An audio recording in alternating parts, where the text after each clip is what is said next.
অর্ণব আর ঈশানীর প্রথম দেখা হয়েছিল শান্তিনিকেতনের এক বইমেলায়। অর্ণব কবিতা লিখত আর ঈশানী ছবি আঁকত। দুজনের মধ্যে একটা অদ্ভুত মিল ছিল, শিল্পের প্রতি ভালোবাসা, প্রকৃতির প্রতি টান আর একাকিত্বে সঙ্গ খোঁজার তীব্র আকাঙ্ক্ষা। প্রথম কবিতা, প্রথম চিঠি, প্রথম বৃষ্টি ভেজা দিন সবই ছিল রঙিন কল্পনার মতো।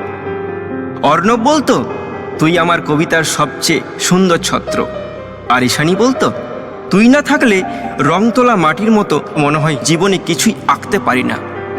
তবে সময়ের সাথে সাথে পাল্টে যায় অনেক কিছু।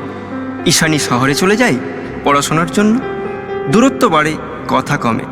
অর্ণব তখনও শান্তিনিকেতনের সেই ছোট্ট ঘরে কবিতা লিখে চলে।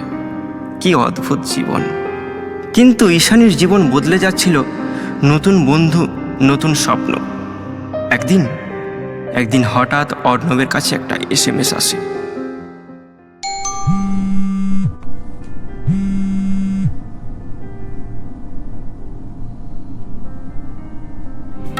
ফিরবে কি গো তুমি, চাই ফিরে পেতে আমি, শূন্যই মনে আঁকা কত স্মৃতি আছে লেখা।